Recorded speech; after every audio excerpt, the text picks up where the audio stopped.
नवरात्र के 9 दिन यह वो समय है जब समर्पण, भक्ति और साधना की लौ प्रज्वलित होती है। इन दिनों में माँ दुर्गा के 9 स्वरूपों की आराधना की जाती है और नवरात्र का पहला दिन समर्पित है माँ शैलपुत्री को, जो हिमालय की पुत्री हैं। हिमालय पर्वत उसकी शक्ति, उसकी स्थिरता और उसकी अडिगता का कोई मुकाबला नहीं। वह स्थिर है, अविचल है और उसी तरह जब हम अपने जीवन में भक्ति का मार्ग चुनते हैं तो हमें भी ऐसी ही अडिगता और विश्वास की आवश्यकता होती है। यही कारण है कि नवरात्र के पहले दिन माँ शैलपुत्री की पूजा की जाती है, जो हमें सिखाती है कि अटूट विश्वास के साथ ही हम जीवन की कठिनाइयों को पार कर सकते हैं। माँ शैलपुत्री की कहानी गहराई से हमारे आत्मसम्मान और भक्ति के महत्व को दर्शाती है। उन्हें सती के नाम से भी जाना जाता है और उनकी कथा हमें अडिग प्रेम और आत्मत्याग की प्रेरणा देती है। एक बार प्रजापति दक्ष ने एक महान यज्ञ का आयोजन किया। सभी देवी देवताओं को निमंत्रण भेजा गया, लेकिन भगवान शिव को जानबूझकर निमंत्रित नहीं किया गया। देवी सती, जो स्वयं दक्ष की पुत्री थीं, यह जानकर हैरान थीं। उन्हें पूरा विश्वास था कि उनके पिता उन्हें नहीं भूल सकते, लेकिन जब निमंत्रण नहीं आया तो वे बेचैन हो उठीं। उन्होंने भगवान शिव से यज्ञ में जाने की अनुमति मांगी, लेकिन शिवजी ने मना कर दिया। भगवान शिव ने सती को समझाया कि बिना निमंत्रण के यज्ञ में जाना अनुचित होगा, परंतु सती की व्याकुलता बढ़ती रही। बार बार विनती करने के बाद शिवजी ने अंततः उन्हें यज्ञ में जाने की अनुमति दे दी।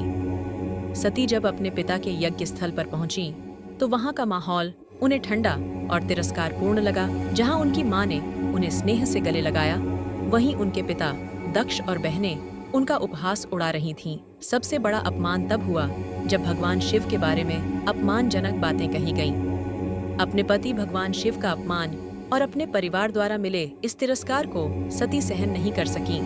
यह अपमान उनके आत्मसम्मान पर गहरी चोट था।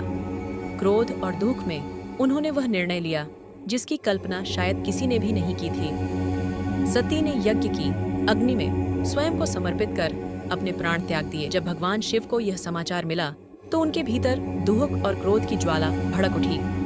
भगवान शिव के क्रोध ने उस यज्ञ को नष्ट कर दिया, परंतु सती का जीवन यहीं समाप्त नहीं हुआ। उन्होंने हिमालय के घर पुनर्जन्म लिया और इस बार उनका नाम पड़ा शैलपुत्री। माँ शैलपुत्री का विवाह फिर से भगवान शिव से हुआ। शैलपुत्री, जो पर्वतों की पुत्री हैं, हमें यह सिखाती हैं कि स्थिरता, विश्वास और प्रेम के साथ जीवन के हर कठिन मोड़ को पार किया जा सकता है। काशी नगरी में स्थित माँ शैलपुत्री का एक प्राचीन मंदिर भक्तों के लिए विशेष महत्व रखता है। यहाँ माँ के दर्शन करने से भक्तों की सभी मनोकामनाएं पूर्ण होती हैं और विशेष रूप से उनके वैवाहिक जीवन की कठिनाइयाँ दूर हो जाती हैं। माँ शैलपुत्री का वाहन वृषभ है, इसलिए इन्हें वृषारूढ़ा भी कहा जाता है। उनके दाएं हाथ में त्रिशूल और बाएं हाथ में कमल का फूल है, जो शक्ति और पवित्रता का प्रतीक है। नवरात्र के पहले दिन जब हम माँ शैलपुत्री की पूजा करते हैं, हम अपने जीवन में हिमालय जैसी स्थिरता और विश्वास को आमंत्रित करते हैं।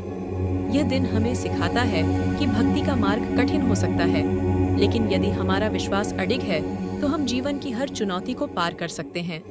जय माता दी।